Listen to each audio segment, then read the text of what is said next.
Shalom adik-adik semua. Selamat jumpa kembali kita dalam Komsel remaja pada minggu ini. Dan saya berdoa kita semua dalam sehat, tetap dalam lindungan Tuhan dan rahmat Tuhan dan berkat Tuhan. Amin. Nah, sama-sama kita mau belajar satu hal di sini dari firman Tuhan. Kita langsung baca aja dari 2 Samuel.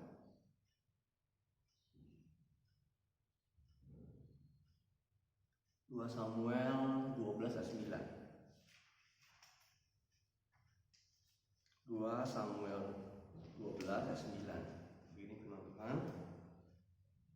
Mengapa engkau menghina Tuhan dengan melakukan apa yang jahat di matanya? Uria orang Het itu kau biarkan ditewaskan dengan pedang. Istrinya kau ambil menjadi istrimu dan dia menjadi telah kau biarkan dibunuh oleh pedang Bani Ammon. Nah, pasti adik-adik juga tahu ya cerita ini ya tentang bagaimana Daud tergoda oleh kecantikan dari Bathsheba sehingga dia mengambil istri dari Uria ini, Bathsheba ini, dan lalu Uria ditaruh di medan perang untuk sengaja secara tidak langsung dibunuh oleh Daud. Nah, sebenarnya kita mau belajar dulu satu hal sini ya. Jadi kita mau belajar satu hal sini tentang Daud dan Nathan. Kita tahu semua Nathan itu adalah anak dari Raja Saul dan Daud ini sahabatnya. Jadi memang kok seharusnya biasanya raja itu kan menurunkan tahtanya kepada anaknya. Biasanya kok Saul, anaknya Nathan, harusnya Nathan ini jadi raja, tapi Daud tidak berkenan dan memilih Daud untuk menjadi raja orang Israel. Ya. Dan mereka tetap bersahabat. Di sini baiknya. Jadi kita lihat sini ya. Di sini kita bisa lihat bagaimana seorang Daud yang begitu dekat dengan Tuhan, begitu mengasihi Tuhan, tapi kadang-kadang juga namanya dia juga manusia, tetap luput dari kesalahan. Ya, dia bisa tergoda oleh kecantikan Bathsheba waktu Bathsheba lagi mandi, dia lagi di atas, dia tidak sengaja melihat dari atasnya dan mulai timbul pikiran-pikiran jahat dan pikiran negatif dalam pikirannya sehingga menjumuskan dia dalam dosa. Nah, jadi Tuhan itu satu sisi adalah Tuhan yang baik, amin. Tuhan yang mengampun, mengasihi kita, benar. Tapi satu sisi Tuhan juga ingin kita dapat juga menanggung namanya akibatnya. Jadi sebagai pertanggungjawaban kita. Jadi dosa memang kita Tuhan ampuni, tapi dosa itu ada akibatnya dan kita harus tanggung, entah di dalam dunia ini ataupun nanti di kekekalan, tergantung kitanya nanti. Nah, seperti yang dilakukan oleh Daud, begitu dia mengambil Bathsheba jadi istrinya dan menyuruh Uria untuk maju ke medan perang di bagian depan untuk supaya dia mati duluan untuk dia dibunuh, sehingga anak pertama dari Daud dan Bathsheba ini harus mati. Begitu lahir, tak lama mati. Ya. Dan anak-anak Daud yang lainnya pun seperti Amnon, ya, Absalom dan Adonai itu juga harus mati. Adonia maksudnya. Jadi harus mati juga. Jadi pengumuman Tuhan itu harus tetap jalankan. Dia mengampuni, tapi tetap ada balasannya. Nah, kita mau tahu kan sebetulnya waktu si Nathan ini datang pada Daud, dia nggak langsung terang-terangan ngomong ke Daud. Hei Daud, kamu begini ya? Enggak. Dia ngomong halus. Dia cerita begini. Kalau ada yang pernah dengar ya. Jadi si Nabi Nathan datang kepada Daud dan bercerita gini. Tuanku, ada seorang kaya dan seorang miskin. Seorang kaya ini punya banyak lembu dan punya banyak kambing domba, banyak sekali. Dan orang miskin ini hanya punya satu kambing dombanya. Jadi hanya satu domba yang perempuan ini. Jadi domba yang kecil ini, yang orang miskin ini, udah dianggap kayak anak sendiri. Tidur sama dia, makan disuapin. Jadi udah dianggap kayak anak sendiri, malah diperlakukan begitu baiknya. Nah, suatu saat katanya gini, kata Nabi Nathan cerita, ada tamu datang ke rumah orang kaya ini, mau dijamu untuk makan.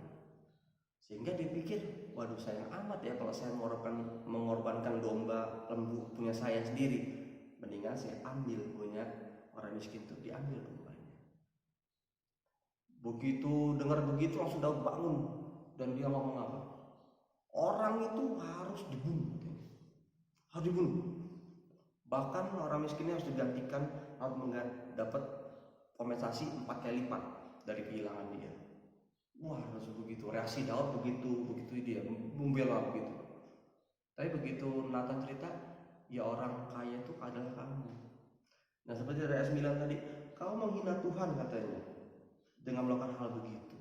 Padahal dalam ayat sebelumnya ayat 8 Tuhan ceritakan, kamu tuh sudah diberikan segala, dan ayat 8 telah kuberikan isi rumah Tuhanku padamu, istri Tuhanmu dalam pangkuanmu, berikan kepada kaum Israel dan Yehuda, segalanya sudah dilimpahkan pada Daud. Tapi istri juga banyak. Tapi kenapa dia masih merebut Batsheba dari Uria? Ya, jadi kita mau belajar ada beberapa hal di sini. Ya. Pertama, manusia itu cenderung saling menyalahkan kalau ada masalah, bener gak? Misalnya ada masalah A gitu, gara-gara kamu sih, enggak gara-gara dia, gara-gara kamu. Pasti kita cenderung apa? Menyalahkan. Seperti tadi Daud. Begitu didengarnya orang kaya itu begini, langsung dia salahkan. Dia langsung nyalain orang kaya, langsung dia lihat kesalahan orang kaya itu. Padahal dia apa? Padahal dia melakukannya hal itu. Jadi seperti peribahasa ya, selumbar kayu di mata orang di seberang lautan kamu lihat, selumbar tuh tipis kecil ya, tapi banyak depan mata kamu nggak lihat sendiri. Nah itu kita cenderung lebih melihat kesalahan orang lain daripada berkaca pada diri kita sendiri. Nah kita jangan mau tiru hal ini ya. Jadi ayat yang ke-5 dan 6 tuh begitu Daud begitu terpancing, begitu dia dengar itu langsung dia ngomong, siapa orang itu? Dia nyalain, dia nggak lihat, padahal dia berlaku begitu.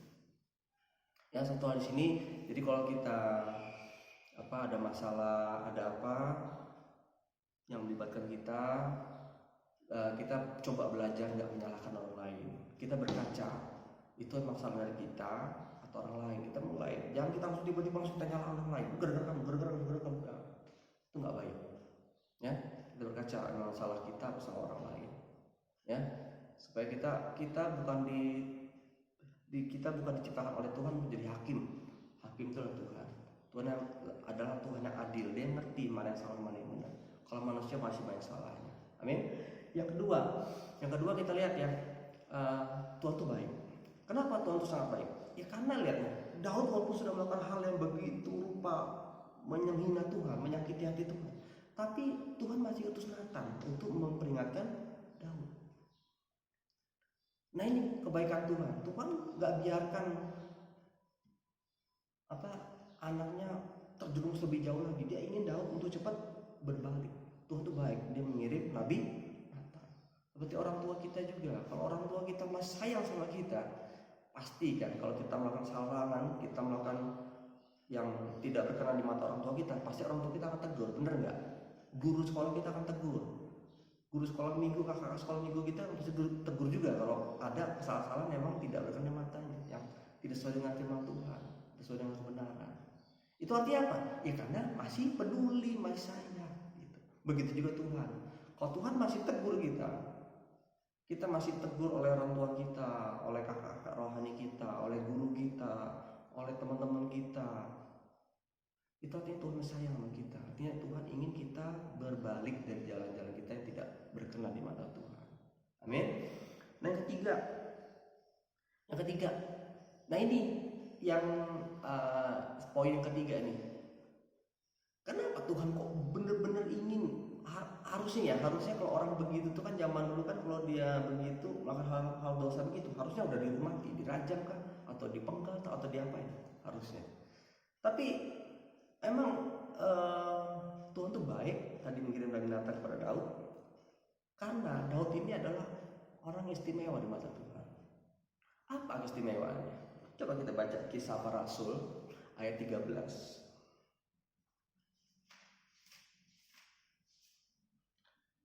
Ayat pasal 13 ayat yang ke-22.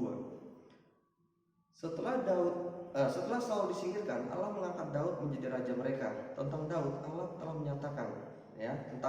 menyatakan, Aku Isai, seorang yang berkenan di hatiku dan yang melakukan segala kehendakku. Nah, sini mengapa Daud begitu istimewa? Karena dia melakukan kehendak Tuhan. Ini yang menjadi Tuhan begitu sayang sama dia, begitu peduli dan mengangkat dia, mempermuliakan dia dari pengembala domba hingga menjadi seorang raja. Karena apa? Ini. Apa melakukan kehendak Tuhan? Pertama, buah pertobatannya begitu nyata. Daud begitu dia melakukan hal-hal yang tidak benar sama Tuhan, langsung dia minta ampun sama Tuhan. Nah, kita dalam Mazmur 51. Mazmur 51 itu isinya tentang pertobatan Daud saat dia setelah melakukan hal dosa, saat dia mengambil Betsheba, merebut Betsheba dari Uria. Nah, sini kita lihat pengakuan dosa untuk biduan Mazmur Daud ketika Nabi Nathan datang kepadanya setelah ia menghampiri Betsheba. Nah, lihat di sini ada satu pasal di sini yang berisikan 21 ayat, isinya tentang penyesalan Daud. Bagaimana dia menyesal sudah mengambil Betsheba dari Uria. Bagaimana dia telah mengirim Uria pada perang untuk sengaja dibunuh di sana. Dia penyesalannya begitu, lihat nanti bisa baca sendiri ya. Jadi 51 ini dari ayat 1 sampai ayat 21 begitu dia hatinya ingin berbalik pada Tuhan. Dia ingin Tuhan mengampuni dosanya. Dia ingin supaya Tuhan jangan menyembunyikan wajahnya kepada dia. Dia ingin tetap kasih karunia Tuhan tetap ada di dalam hidupnya. Dia nggak ingin Tuhan mundur dari hidupnya. Itu yang dia mau. Begitu Tuhan tersentuh oleh pertobatan Daud. Ya. Yang kedua, apa yang membuat Daud istimewa di mata Tuhan selain pertobatan? Itu cara menyembah. Cara menyembah Daud ini sangat sangat luar biasa lah kita ngomong. Dia bisa menari seperti orang gila, ya kan, seperti orang gila. Dia bermain musik, dia menari, dia lakukan, dia bernyanyi, bermasuk bagi Tuhan tuh udah nggak peduli kiri kanan, dia nggak peduli walaupun dia raja, dilihat hina oleh, dibuat malu-maluin oleh karyawan, oleh anak buahnya, semua dia nggak peduli. Dia sama menyembah Tuhan, dia nggak peduli. Nah, kita juga pengen begitu, nggak kita muji Tuhan, menyembah Tuhan tuh kita jangan lihat kiri kanan kita malu-malu aja, nyembah Tuhan malu, angkat tangan malu, berdoa kita malu, nyanyi kita malu-malu. Jangan, yang kita sembah itu Tuhan loh, bukan orang pencipta kita, ya. Jadi jangan malu-malu menyembah Tuhan, sembahlah dengan sungguh-sungguh dengan hatimu. Itu yang Tuhan kehendaki. Itu Tuhan kehendaki. Karena menyembah itu dalam bahasa aslinya itu adalah proskuneo. Dalam bahasa Ibrani-nya ya, proskuneo artinya mencium. Konteks kata mencium di sini bukan karena kebaikan kita, bukan karena nafsu kita, ya. Tapi mencium itu kan hubungan, benar nggak? Coba sekarang kalau kalian, misalnya si A suruh cium orang di pinggir jalan nggak kalian kenal, mau nggak? Nggak akan mau. Pasti kalian akan cium orang yang kalian kasihi, entah orang tua kah, adik, kakak, atau opa omanya, benar nggak? Karena kenapa? Karena mencium itu adalah suatu hubungan. Jadi saat kita menyembah Tuhan, itu menyembah itu kita berbicara tentang hubungan. Bagaimana kita mendekati Tuhan karena hubungan kita sama Tuhan. Bukan sana status kita hamba dia Allah. Tapi Tuhan ingin kita menyembah Tuhan itu sebagai anak. Bagaimana kita mendekati Bapa kita mencium karena kita punya hubungan yang erat dengan Bapa sehingga kita mendatangi. Itu yang Tuhan mau. Itu pun yang ada di dalam Daud sehingga tahu Tuhan begitu mengasihi Daud, begitu lupa. Karena hatinya begitu baik sekali Daud ini. Sebagai bapak yang dizolimi oleh anak, yang begitu dimusuhi oleh anak, tapi dia tetap mengasihi anaknya, tetap dia menanyakan kabar, begitu baik. Ini hati yang dimiliki oleh Daud begitu luar biasa. Sehingga begitu kalau di Israel sana ya, makam Daud itu sangat begitu diperhatikan gitu loh, dibuat megah, dibuat bagus sekali di sana. Kalau kita lihat di televisi ya. Kenapa? Ini orang yang benar-benar istimewa di mata Tuhan. Jadi sama-sama kita belajar ya. Satu hal saya rangkum lagi, kita berhenti menyalahkan orang lain saat ada timbul masalah, saat ada apa-apa kita jangan menyalahkan orang lain, tapi kita belajar introspeksi, berkaca pada diri kita. Apakah kita salah dari kita atau orang lain? Kalau dari orang lain ya biarkanlah Tuhan menghakimi.